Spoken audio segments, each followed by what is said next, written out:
तमाम किस्म की तारीफ़ात और तौसीफ़ात, हम्द व सना, बड़ाई और किबरियाई अल्लाह रब्बुल आलमीन के लिए लायक व ज़िबा है, जो हम तमाम का खालिक व मालिक व राज़िक है। और बेशुमार रहमतें दरूद व सलाम नाजिल हों अंबिया अलैहिमुस्सलाम पे, ख़ास करके हमारे आखिरी नबी हज़रत मोहम्मद सल्लल्लाहु अलैहि वसल्लम पे। मोहतरम हाज़रीन जुमा, अज़ीज़ बुज़ुर्गों और दोस्तों, अभी खुतबा मसनूना के बाद आपके सामने मैंने एक छोटी सी आयत तिलावत की है। सूरह लुक़मान से आयत नंबर 31, सूरह नंबर 13 आयत नंबर 31 का एक छोटा सा टुकड़ा मैंने आपके सामने तिलावत किया है। जैसा कि आप सब जानते हैं कि लुक़मान बहुत सारे लोगों को पता होगा, एक बहुत बरगुज़ीदा अल्लाह ताला के बहुत बड़े नेक और एक नबी का नाम है। इनका मकाम और मर्तबा बहुत ज़्यादा था, इसलिए अल्लाह ताला ने अपने आखिरी किताब जो हमेशा क़यामत तक ये बाकी रहने वाली है, जिस किताब की हिफाजत का ज़िम्मा अल्लाह ताला ने अपने हाथ में लिया है, उस किताब में बजा एक लफ्ज़ को इस्तेमाल नहीं किया। सिर्फ एक लफ्ज़ को अगर इस्तेमाल कर लेता तो वो भी काफ़ी था, लेकिन बजाते एक सूरह को ही अल्लाह ताला ने हज़रत लुक़मान अलैहिस्सलाम के नाम से एक पूरा सूरह को नाज़िल फरमा दिया। तो उनकी कितनी ज़्यादा अहमियत होगी, कितना उनका मर्तबा होगा, अल्लाह ताला के यहाँ उनका क्या मकाम और मर्तबा होगा। तो उनका एक वाक़या अल्लाह ताला, ये तो पूरी सूरह है, सूरह नंबर 13 और ये आयत नंबर 31 को मैंने अभी आपके सामने तिलावत किया है। ये पूरा, इसमें बहुत सारा वाक़या है, लेकिन एक जो वाक़या जो है उसकी तरफ अल्लाह ताला ने ख़ास करके निशानदेही फरमाई है। क़यामत तक के लिए, आने वाली जनरेशन्स के लिए, नस्लों के लिए एक निशानदेही फरमाई है कि अल्लाह के नबी हज़रत लुक़मान अलैहिस्सलाम जो है वो अपने बेटा को नसीहत करते हैं। हाँ, अल्लाह ताला ने उनका जो नसीहत जो कर रहे हैं उसका पूरा आगे पीछे का वो नक्शा खींचा है कि इस आयत से पहले अल्लाह ताला फरमाता है वो याइज़ुहु, है ना, अल्लाह के नबी लुक़मान अलैहिस्सलाम जो है अपने बेटा को वाज़ व नसीहत कर रहे हैं, उनको तंबीह कर रहे हैं, अपनी ज़ुर्रियत को, अपनी नस्ल को तंबीह कर रहे हैं, आगे के रास्ता को बतला रहे हैं, आगे का मार्गदर्शन कर रहे हैं। और ये मार्गदर्शन करते हुए, आगे की रहनुमाई करते हुए हज़रत लुक़मान अलैहिस्सलाम कहते हैं, या बुनय्या ला तुश्रिक बिल्लाह, कि ऐ मेरे प्यारे बेटे, ऐ मेरी औलाद, ला तुश्रिक बिल्लाह, कि अल्लाह ताला के साथ किसी और को शरीक मत ठहराना। ला तुश्रिक यानी अल्लाह ताला ने जो हमें पैदा किया है, इस पूरे कायनात को रोज़ी रोटी का हर चीज़ का जो मालिक है, और जो तौहीद जिसको कहा जाता है, जितने भी अंबिया आए हैं तो तौहीद सबसे पहले तौहीद का ही दावत दिया है। तो इस चीज़ की तरफ अल्लाह ताला ने इशारा फरमाया है कि अल्लाह के नबी जो है वो कहते हैं अपने बेटा को वसीयत करते हुए, नसीहत करते हुए, जानते हैं कि हर इंसान को यहाँ से मर के जाना है, लेकिन हमारी जो नस्ल जो है, हम जो छोड़ के जा रहे हैं, हमारी औलाद जो है, ऐसा ना हो कि हमारा तो बेड़ा पार हो जाए लेकिन हमारी नस्ल, हमारी ज़ुर्रियत जो है फंस जाए और अल्लाह ताला के अज़ाब का मुस्तहिक हो जाए। ये सारी चीज़ तो हर अंबिया को अपनी ज़ुर्रियत की, नस्ल की फिक्र रही है। इसी चीज़ की तरफ हमारी भी अल्लाह ताला ने उनका एक कोटेशन नकल करके हमें ये दर्स दिया है, हमें ये सबक दिया है कि हमें भी अंबिया का चाल और ढाल जो है अपनाना चाहिए। उनका जो रहन सहन है, उनकी जो तौर तरीके हैं, उनको अपनी ज़िंदगी में लागू करना चाहिए। तो अल्लाह के नबी जो है ये अपने बेटे को वसीयत करते हुए, नसीहत करते हुए, वाज़ करते हुए ये फरमाते हैं कि ऐ मेरे बेटे, अल्लाह ताला की कुदरत में किसी और को शरीक मत ठहराना, किसी और माबूदा ने बातला की इबादत मत करना शुरू कर देना, शिर्क मत करना। यानी अल्लाह ताला जो है ये पूरे कायनात का खालिक है और राज़िक है, और उसके अस्मा व सिफ़ात है और बहुत सारे, तो उसमें किसी और तरह का, किसी तरह का कोई मिलावट नहीं करना। और इन शिर्क लज़ुल्मुन अज़ीम, और आगे फरमाते हैं अपने बेटे को ये नसीहत करते हैं, ये काम तो बिल्कुल भी मत करना, इसकी तरफ देखना भी नहीं, पलट के देखना भी नहीं, इससे बहुत दूर रहना, कोसों दूर रहना। और फिर आगे इसी चीज़ की तरफ और इशारा फरमाते हैं। इस चीज़ की कितनी ज़्यादा अहमियत है कि एक ही आयत में एक चीज़ को दो मरतबा अल्लाह ताला कैसे इशारे से बताता है। और फिर हज़रत लुक़मान अलैहिस्सलाम जो हैं वो अपने बेटा को बताते हैं कि इन शिर्क लज़ुल्मुन अज़ीम, کہ شرک جو ہے اگر کوئی انسان جو شرک کرتا ہے تو یہ بہت بڑا ظلم کرتا ہے۔ ظلم کا مطلب کیا ہوتا ہے؟ ظلم کا مطلب ہوتا ہے ایک جو ہم جیسے کسی کو ہم ناحق سزا دیتے ہیں تو اس کو ہم کہتے ہیں کہ ظلم، یہ عام فہم کے الفاظ میں کہا جاتا ہے، لیکن عربی میں جو کہا جاتا ہے وضع شیء غیر محلہ، ہے نا، کسی چیز کو اس کی جگہ سے الگ رکھنا، اس کو ظلم کہا جاتا ہے۔ جیسے یہ دو پلر ہیں، اگر اس پلر کو یہاں پہ رہنے سے اس چھت برقرار رہے گا، یہ مسجد جو ہے برقرار رہے گی، اگر کوئی اس پلر کو ہٹا کر کے کنارے میں اگر کرنا شروع کر دے تو یہ مسجد کے ساتھ اس کا ظلم ہو گیا۔ تو ایسے ہے اللہ تعالیٰ کے نبی حضرت لقمان علیہ السلام اپنے بیٹا کو فرماتے ہیں کہ تم اللہ تعالیٰ کے علاوہ کسی کے سامنے ماتھا مت ٹیکنا، کسی کے سامنے اپنا نظر و نیاز کو پیش مت کرنا، کسی طرح کی کوئی بھی حاجت ہے تو اللہ تعالیٰ سے مانگنا، اللہ تعالیٰ سب کچھ کرنے والا ہے۔ اور اگر کسی اور کے سامنے مانگو گے، کسی اور کے سامنے ہاتھ کو پھیلاؤ گے، کسی اور کو اپنا نظر و نیاز پیش کرو گے تو یہ شرک ہو جائے گا۔ جو اللہ تعالیٰ کو حق ہے وہ اللہ تعالیٰ کا حق اس کو دینا ہے، اللہ کو حق دو، ہے نا۔ تو یہ ساری چیزیں اس کو بتاتے ہیں،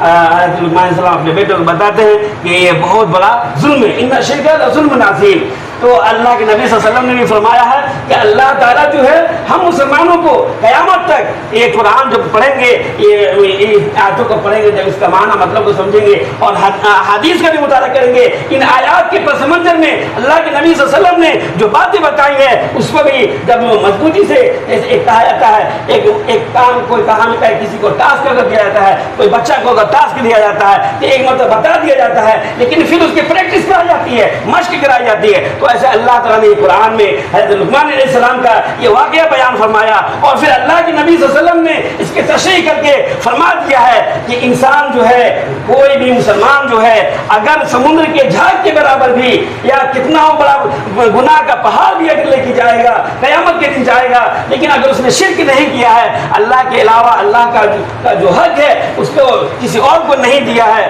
تو اللہ تعالیٰ اس کو معاف کر سکتا ہے۔ لیکن شرک ایک ایسا گناہ ہے کہ اللہ تعالیٰ اس کو معاف نہیں کرے گا۔ اگر کوئی انسان خدا نہ خواستہ جہالت کی بنا پہ، نادانی کی وجہ سے اگر کبھی وہ شرک کرتا ہے، کسی غیر اللہ کے سامنے اپنی حاجت کو پیش کرتا ہے، ماتھا کو ٹیکتا ہے، جیسے بہت سارے آج مسلمان ہوتے ہیں، اکثر آج کل مسلمانوں میں بہت زیادہ یہ چیز پنپ رہی ہے کہ اللہ تعالیٰ کی جگہ پہ جہاں پہ ہمارا ماتھا ہمارا سجدہ جو ہے ہم سجدہ کر سکتے ہیں تو بس ایک اللہ کی سجدہ کر سکتے ہیں، ایک اللہ کے سامنے اپنا جھکا سکتے ہیں سب کو۔ آج کا مسلمان جو ہے بہت ساری جگہوں پہ، سب سے زیادہ مزاروں پہ، قبروں پہ، ان سے جو اللہ تعالیٰ جو احکم الحاکمین ہے، وہ ساری کائنات کو چلانے والا ہے، اس کے سامنے ماتھا ٹیکتا ہے۔ اور اگر کوئی فنکشن ہوتا ہے، کوئی شادی بیاہ ہوتی ہے تو بہت پتہ نہیں کیا کیا شرک و بدعات کرتے ہیں، جو اگر 9 سے ہوتا ہے، ایک مثال کے طور پر میں آپ کو بتاتا ہوں، اگر 9 سے ہوتا ہے تو آج کل کی ہماری مائیں اور بہنیں جو ہوتی ہیں ان کو ہم تعلیم سے، دین کی، قرآن و حدیث کی تعلیم سے کوسوں دور رکھتے ہیں، تو اس کا یہ نتیجہ ہوتا ہے کہ دلہا جو ہوتا ہے 9 سے جو ہوتا ہے اس کو سجایا جاتا ہے تو اس کی ٹوپی میں کہتی ہے، آج کی ہماری ماں اور بہنیں کہتی ہیں سوئی کھوس دو، سوئی لگا دو، نہیں تو یہ ساری چیز ہو جائے گی، فلاں چیز ہوئے۔ ارے سوئی سے کچھ نہیں ہوگا، کوئی اگر کسی طرح کا کوئی پریشانی آ جاتی ہے، کسی کو شیطان چپٹ کر جاتا ہے تو تھوڑا تو مولوی صاحب کے پاس بھاگتا ہے، وہ 2 نمبر کا مولوی جو ہوتا ہے، جو تعویذ لکھنے والا ہوتا ہے، گنڈے بنانے والا ہوتا ہے، اپنے پیٹ کو پالنے والا ہوتا ہے، قرآن کی آیات کا مذاق اڑانے والا ہوتا ہے، جو شیطان کا چیلا ہوتا ہے، جو شیطان سے اس کا گٹھ بندھن ہوتا ہے، اس کی میعاد ہوتی ہے، شیطان سے اس کا معاہدہ ہوتا ہے کہ ہم یہ ساری چیزیں غلط کام اگر کریں گے تو تم ہمارا ساتھ دینا۔ بہت سارے لوگ جو ہوتے ہیں، ابھی یہاں پہ بھی بہت سارے لوگ جو ہے تعویذ کو باندھے ہوں گے، لٹکائے ہوں گے اور ان کا یہ وشواس ہوگا کہ ہم کو فلانا بھوت آ جاتا ہے، فلانا بیار آ جاتا ہے، فلانا ہم کو مصیبت آ جاتی ہے، تو یہ تعویذ کی وجہ سے ہمارا وہ مصیبت جو ہے دور ہو جائے گا۔ اس तावीज़ को अगर खोल के देखा जाएगा तो उसमें कुरान की आयतें होंगी और नहीं तो शैतान का नाम होगा। शैतान से उसमें मदद ली जाती है। आज बहुत सारे ये हज करने के लिए जाते हैं, वहाँ पे बहुत सारे लोग जो है इस तरह के शिर्क व बिदअत जो खुराफात जो लेके जाते हैं। अभी हमारे पड़ोसी मुल्क में देखा जाए तो इस तरह की कितनी ज़्यादा तंगहाली और परेशानी मुसीबतें दर पे दर आती चली जा रही हैं। वहाँ के हालात जो है बताते हैं कि वो ये सारी नौबतें क्यों आई हैं, अल्लाह ताला की मदद और रिज़्क़ की फरमानी क्यों नहीं हो रही है, क्योंकि अल्लाह ताला को छोड़ करके गैरुल्लाह को आज का मुसलमान जो है गैरुल्लाह का सजदा करना शुरू कर दिया है। गली गली में गैरुल्लाह की पूजा की जा रही है, कब्रों के सजदे की जा रही है, कब्रों से मन्नतें मांगी जा रही हैं, मज़ारों से अपनी मुरादें पूरी की जा रही हैं। तो फिर अल्लाह ताला कहाँ से देगा? तो फिर वहाँ पे देखा जाता है बहुत सारे लोग हाजी लोग भी जाते हैं। वहाँ की सऊदी जो गवर्नमेंट है ये बहुत बेहतरीन काम वहाँ की सरकार जो करती है, ये अल्लाह ताला का बहुत बड़ा फर्ज है, बहुत बड़ा कर्म है कि अल्लाह ताला ने एक इस पूरी कायनात में, इस पूरी दुनिया में सऊदी जैसी हुकूमत को अल्लाह ताला ने एक मिसाल के तौर पर काम किया हुआ है। अल्लाह करे कि वो हमेशा क़यामत तक कायम और दायम रहे। वहाँ पे ये सारी बहुत सारी शिर्क व बिदअत होती हैं जो शैतान जो है और शैतान के चेले जो है ये कठमुल्ले जो है मुसलमानों के ईमान के साथ खिलवाड़ करते हैं। वहाँ पे उनको बहुत सारी रहनुमाई, बहुत सारी चीज़ें बताई जाती हैं। वहाँ पे बहुत सारे शिर्क व बिदअत करते हैं। तो ऐसा एक वाक़या देखने को आया कि एक हाजी साहब है, वो हज करने के लिए गए हुए हैं। वहाँ पे बड़े बड़े उलमाए किराम जो है वो वहाँ पे इस चीज़ पे पैनी नज़र रखते हैं कि उस अगर हम शिर्क करते हैं तो हमारा कोई भी अमल कबूल नहीं होगा, चाहे हम काबतुल्लाह का हम तवाफ़ी करें, वहाँ पे पहुँच जाए। तो वहाँ पे देखा जाता है एक हाजी जो है वहाँ से पूछती है बगल के देश से, तो उनका वो तावीज़ जो है तोड़ा जाता है, उसको चाक किया जाता है, उसको निकाला जाता है। तो उसमें शैतान का नाम होता है, शैतान, हामान, फिरौन, कारून, इस तरह का नाम लिखा हुआ है। और वो आदमी जो है वो हाजी जो है वो जाहिल, उसको पता नहीं है, उसको उसी पर तवक्कुल है, एतमाद है, तो वो लटकाए हुए है और ऐसे तवाफ कर रहा है। तो ऐसे बहुत सारे वाक़यात आते हैं। तो ये हम मुसलमानों की ये दुर्गत क्यों हो रही है कि हम इस्लाम से, ईमान से,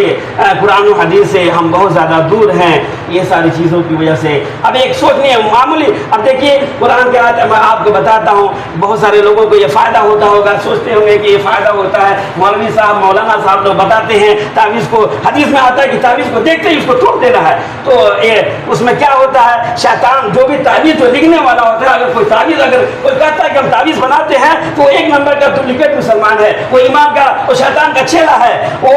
उनका वो गठबंधन होता है, मुआहिदा होता है वो सारे गलत काम करने का। वो अगर उसमें या तो शैतान का नाम लिखा जाता है, जैसे अभी आपके सामने बताया कि उस तावीज़ में शैतान का नाम लिखा हुआ है, फिरौन का नाम लिखा हुआ है, कारून का नाम लिखा हुआ है, वो सारी चीज़, तो उससे शैतान खुश होता है और वो थोड़ी देर के लिए उस आदमी को परेशान करना छोड़ देता है। वो तो सोचता है कि हम तो जहन्नमी हैं ही, इसको तो किसी तरह से जहन्नमी बनाना है। तो वो जब तावीज़ लटका लेता है तो थोड़ी देर के लिए शैतान जो है अपना उसके रास्ते से हट जाता है, आराम करना शुरू कर देता है, क्योंकि उसका मकसद जो है वो मिल जाता है। तो मुसलमान को जो है अल्लाह ताला पे जिसको तवक्कुल होना चाहिए, ईमान होना चाहिए, उसको ईमान जो है अल्लाह ताला से गिरा करके, अल्लाह ताला से हटा करके उस तावीज़ पे लटका देता है। तो थोड़ी देर के हट जाता है शैतान। तो हम समझते हैं कि हमको फलाना मौलवी साहब लिख दिए हैं तावीज़, तो ये फायदा हो गया, मौलवी साहब पहुंचे हुए फकीर आदमी है, ये सारी चीज़ें। और उसके बाद से एक आदमी सुन के दूसरा भी जाता है, दूसरा में जो गलत चीज़ जो होती है समाज में बहुत तेज़ी के साथ फैलती है। और जैसे कहा जाता है अगर किसी को गाली गलौज छोटे छोटे बच्चों को याद हो जाता है और पता नहीं कैसे कैसे गालियाँ देते हैं, लेकिन वही कुरान के आयात को है, अच्छी चीज़ों को है, उसके लिए मेहनत करना पड़ता है। जैसे पहाड़ पर अगर चढ़ना है, ऊंचाई पर चढ़ना है तो आपको मेहनत करना पड़ेगा, और अगर गिरना है तो आपको कुछ भी मेहनत नहीं करना पड़ेगा। तो ये सारी चीज़ बहुत तेज़ी के साथ फैलती है और इससे मुसलमान जो है अपने ईमान से हाथ धो बैठता है। उस अल्लाह जो अहकमुल हाकिमीन है, जो इतनी बड़े कायनात को पैदा करने वाला है, हर चीज़ को उसकी ड्यूटी को मुकर्रर किया हुआ है हमारी आसाइश के लिए, हमारी सहूलत के लिए। वो क्या बोलते हैं, एक छोटा सा ये सुई और छोटा सा ये तावीज़ से उसको पता नहीं क्या क्या वो अकीदा रखता है। तो ये सारी चीज़ें जो है हम मुसलमानों के अंदर ये सारी चीज़ें नहीं होनी चाहिए। ये सारी शिर्क और बिदअत हैं। हमारे को मुसलमानों को क्या करना है, जो चीज़ हमें करना है उससे हम कोसों दूर रहते हैं, और जिस चीज़ को नहीं करना है उसके लिए उसको हम दिल लगाए बैठे फिरते हैं। हमें एक मुसलमान जो है, हमारे नबी सल्लल्लाहु अलैहि वसल्लम ने जो फरमाया ہے کہ ایک مسلمان جو ہے اگر 5 وقت کی نماز کو پڑھتا ہے، ہمارے نبی صلی اللہ علیہ وسلم نے کوئی بھی چیز کو باقی نہیں رکھا ہے، جو بھی ہماری قیامت تک انسانوں کو ضرورت ہونے والی ہے ہر چیز کو اللہ کے نبی صلی اللہ علیہ وسلم نے ہر طرح سے واضح کر دیا ہے، بتا دیا ہے۔ ہر طرح کی بہت ساری دعائیں جو ہیں جو قرآن حدیث سے ثابت ہیں، قرآن کے آیات ہیں، جب ان کو پڑھیں گے صبح صبح، شام کو پڑھیں گے، صبح پڑھیں گے، ہر نماز کے بعد پڑھیں گے، تو ہمیں کسی تعویذ کی، کسی لونگ کی، کسی ملا کی، کٹ ملا کی ہمیں ضرورت ہی نہیں پڑے گی۔ ایک کتنی بڑی ہمارے اوپر آسائش ہے، کتنی بڑی ہمارے اوپر اللہ تعالیٰ کی رحمت ہے، کرم ہے۔ یہ چیز ہمارے ہاتھ میں ہے لیکن ہم اس کی اہمیت کو سمجھتے نہیں ہیں، جانتے نہیں ہیں، ہمارے پاس علم نہیں ہے، ہم تاریکی میں ڈوبے ہوئے ہیں، ہمارے پاس بہت بڑا قیمتی چیز پڑا ہوا ہے لیکن اس چیز کو ہم استعمال نہیں کرتے ہیں۔ یہ ساری چیزیں، ایک تو یہ بات رہ گئی کہ ہم مسلمانوں کو اس پہ زیادہ سے زیادہ دھیان دینا چاہیے۔